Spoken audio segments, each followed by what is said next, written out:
devise ou prirent celle de la République, qui sait?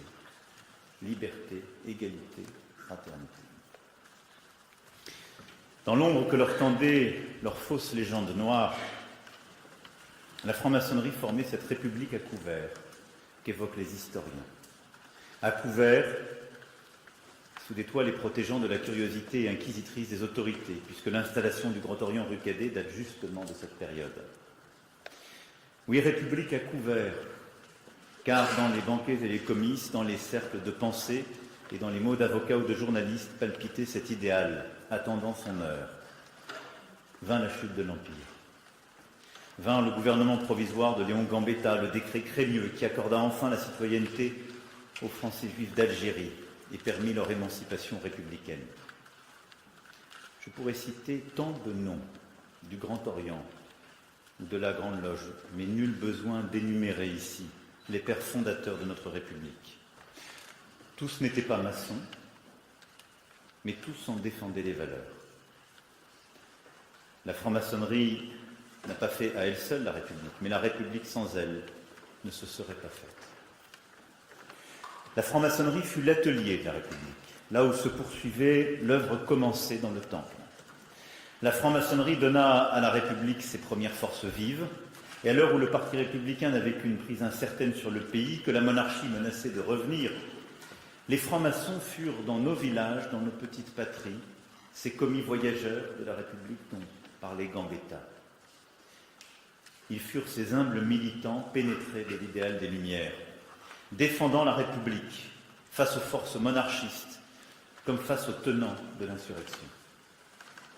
La franc-maçonnerie donna à la République ses assises et son mouvement. Seule organisation civique d'importance face à l'Église, elle engendra presque à elle seule le Parti radical, dont les membres tinrent debout les murs de cette maison neuve qu'était alors la République. Elle donna à la République non seulement cela, mais encore toute sa puissance spéculative, qui procédait de l'activité intellectuelle des frères. Les loges de la raison furent les forges de nos lois. Loi de liberté, avec la loi sur la liberté de la presse, loi autorisant les syndicats, loi de liberté d'association de 1901, loi de 1905 sur la séparation de l'Église et de l'État. Les lois de Jules Ferry sur notre école publique et laïque. Les lois aussi pour l'égalité, la fraternité, le progrès humain, avec la réforme de l'assistance publique, la rédaction d'un premier code du travail confié à Arthur Groussier, futur grand maître, ou la création des premières mutuelles. Toutes ces lois, en écho du cri de justice, du cri contre la misère et l'oppression, contre la loi du plus fort élevée en loi naturelle, ce cri de Gavroche et ce cri de l'enfant de Vallès. Tant de lois furent ici et ailleurs initiées, imaginées, discutées. Grâce à elle, à travers elle, la République conquit les cœurs et les urnes. Malgré les tentatives factieuses, malgré un déchaînement d'antisémitisme qui prit Dreyfus pour victime et à travers lui l'esprit de la République comme cible. Puisque s'en prendre à un juif, c'est toujours aussi chercher à atteindre le projet politique qui le reconnaît libre et égal, qui le reconnaît comme tel. C'est toujours chercher à atteindre la République. En 1896, comme un symbole, Léon Bourgeois devint président du Conseil à la tête de ce qu'on appela le gouvernement des loges. Léon Bourgeois, à qui nous venons de rendre hommage, plaidait pour une société solidaire, car l'individu, disait-il, naissait débiteur d'une dette envers la société. Un citoyen né avec des droits inaliénables, mais aussi avec des devoirs. Devoir d'engagement et de solidarité, devoir de se rendre redevable envers la nation qui nous instruit et nous construit. Léon Bourgeois plaidait dès lors pour l'organisation rationnelle de cette solidarité afin de conjurer les injustices de destin. Quittant le gouvernement, il devint l'artisan de la Société des Nations, reçut le prix Nobel de la paix, car cette solidarité dans la nation existait pour lui à l'échelle du genre humain. La même dette envers les autres, ce même devoir d'être utile aux autres. Rien des hasards de la naissance ou de l'arbitraire du cours de la vie ne devait séparer entre eux les femmes et les hommes, ni les origines, ni les frontières. Car une vie vaut une vie. En cela, Léon Bourgeois ne portait pas seulement un projet franc-maçon. Il vouait ses forces à une ambition universelle et humaniste, d'affranchissement et de raison, de progrès et de paix. Une ambition qui était alors profondément française et qui l'est toujours. Une vie vaut une vie. En 1899, vous le savez, au comble de l'affaire Dreyfus, fut érigée la statue de la République sur la place du même nom. L'un des témoins de cette pièce, de ce jour heureux de la nation, était Charles Péguy.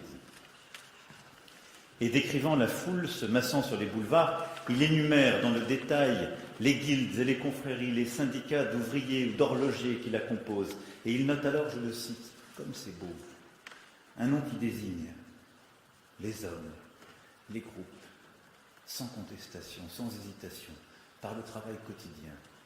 On sait ce que c'est au moins qu'un forgeron ou un charpentier. Je voudrais les citer tous car je ne sais comment choisir.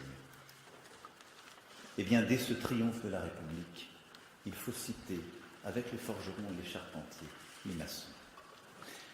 Oui, à chaque fois que la République œuvra à l'amélioration de la condition matérielle et morale de l'humanité, la franc-maçonnerie française fut au rendez-vous.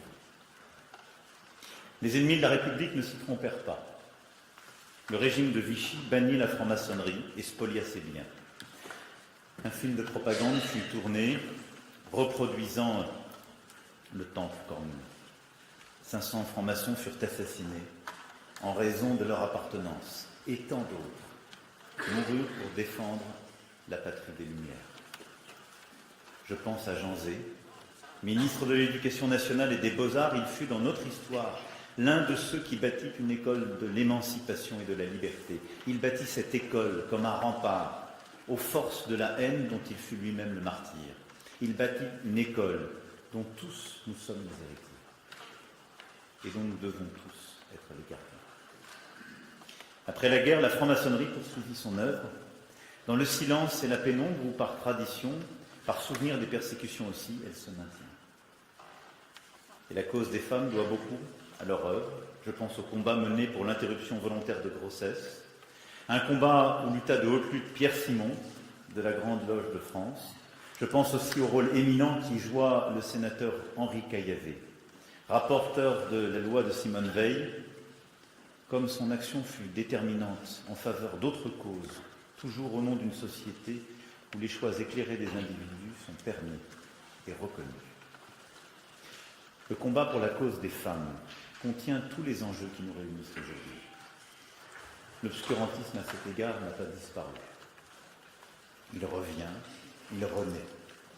C'est pourquoi j'ai souhaité l'inscription dans notre Constitution de la liberté pour les femmes de recourir à l'interruption volontaire de grossesse. Face à de grands périls, nous devons assurer le progrès et la permanence. Nous devons conserver ce que chaque époque a conquis de meilleur pour le transmettre. C'est, je le crois, le sens de toute aventure humaine, celui de toute aventure de pensée, c'est le sens même de la marche d'une nation.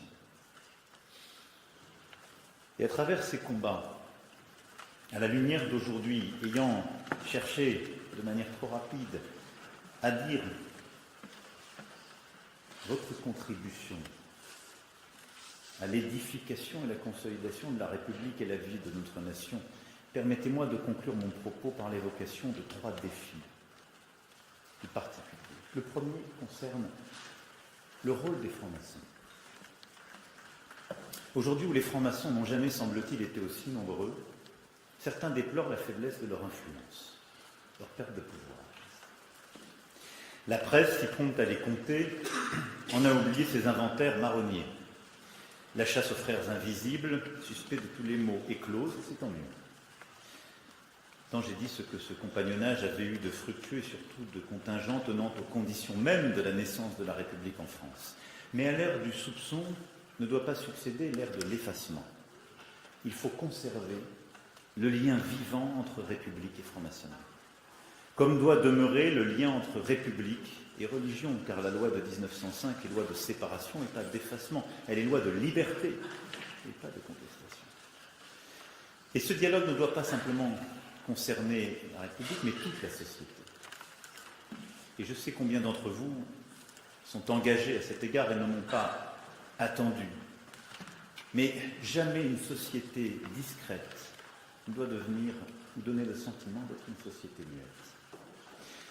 Je sais bien que les différentes obédiences, en effet, ne m'ont pas attendu pour prendre part au combat de l'époque, en faveur de la laïcité, du droit des femmes, de la solidarité internationale avec l'Ukraine, tant d'autres. Je pense notamment aussi au droit de mourir dans la dignité, porté en son temps, là encore, par Henri Caillavet ou Pierre Simon. Une cause qui doit trouver, comme je l'ai promis, une traduction dans une loi de liberté et de respect.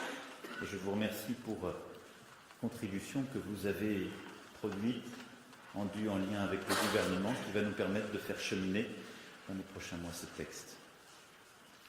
Et je crois plus encore aujourd'hui qu'il nous faut ensemble nous remettre à la forge et retrouver le sel de cet engagement premier. Vous m'avez lancé un défi, si je puis dire tout à l'heure, en parlant d'un programme qui est celui même de notre République. Je voudrais vous lancer presque le même, en parlant d'une action au corps à corps dans la société, qui doit retrouver la vigueur et le caractère libre et direct de ceux des premiers temps de notre République. Je crois que ce sera utile à la nation et à la République. Le deuxième défi, c'est que la franc-maçonnerie doit s'ancrer dans une époque qui lui ressemble peu.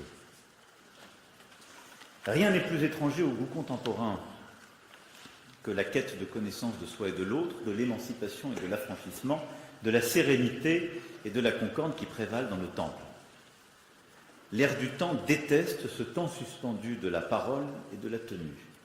Nos temps sont ceux de la volonté de revanche, de l'identitarisme, du fanatisme, du complotisme. Et bien précisément, prenez ma présence parmi vous aujourd'hui et ces mots comme une invitation à demeurer intempestif. Ne cédez pas, car nous en avons besoin à ces mots du temps. Je pense qu'aujourd'hui, plus encore qu'hier, la maïeutique qui seule permet à la raison de triompher sur les émotions, le temps suspendu qui seul permet à une société de sortir de la solitude et du fracas des paroles dans laquelle nous sommes plongés aujourd'hui, ce rôle est plus que jamais utile. C'est évidemment celui que l'école de la République enseigne, que nos universités transmettent et doivent continuer de transmettre, que nous voulons inculquer plus largement, mais vous jouez ce rôle existentiellement et profondément. Car nos combats refont surface. Et aujourd'hui aussi, l'antisémitisme refait surface, vous l'avez évoqué, dans les mots, sur les murs. Il s'affiche sans crainte et sans honte. Et à cet égard, je veux ici être définitif. La République ne transige pas et ne transigera pas. Et nous serons impitoyables face aux porteurs de haine. Mais derrière cette haine antisémite, il faut voir ce qui s'y trouve aussi. La haine des Juifs, la haine des francs-maçons procèdent du même élan. Sont deux préludes, deux prétextes à la haine de la République. Et je le répéterai sans cesse, là où l'antisémitisme entend s'installer, prospèrent avec lui toutes les autres formes de racisme et de haine identitaire, très rapidement. Et veillons à toutes les confusions, dans une époque où les uns préfèrent rester ambigus sur la question de l'antisémitisme, par souci de flatter de nouveaux communautarismes, et les autres prétendent soutenir nos compatriotes de confession juive en confondant le rejet des musulmans et le soutien des juifs, en refusant cela même de condamner clairement leur position passée et tous les mots définitifs d'hier. Il n'y a pas de lutte véritable contre l'antisémitisme sans un réel universalisme. qui voit dans chaque citoyen un être de droit et de devoir appartenant pleinement, totalement à la République et la nation. Et nous savons, vous savez, que les francs-maçons en seront, comme d'autres, des cibles évidentes.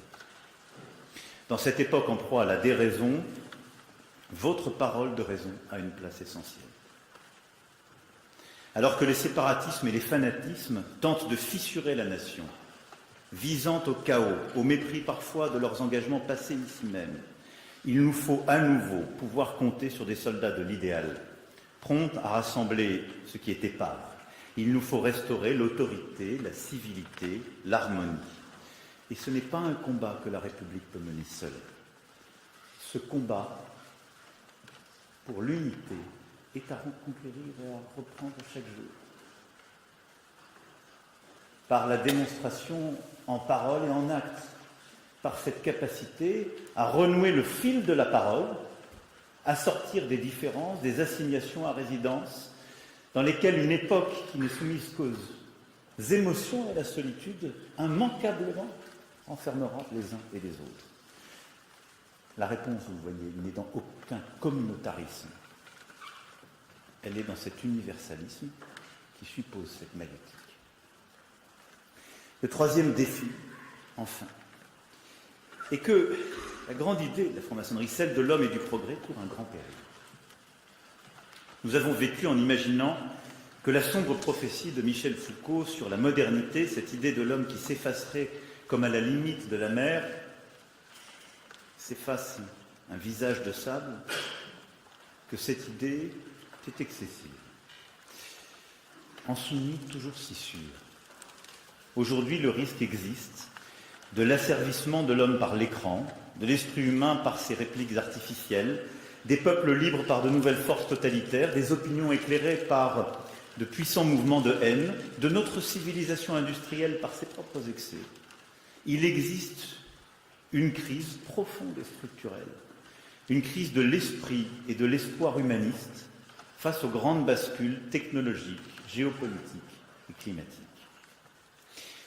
Je crois qu'il faut justement, dans cette période, renouer le fil d'un humanisme français et européen qui tienne ensemble la liberté, l'égalité et la fraternité, qui conjugue progrès et écologie, progrès et régulation du numérique, progrès et réinvention démocratique, progrès et justice sociale.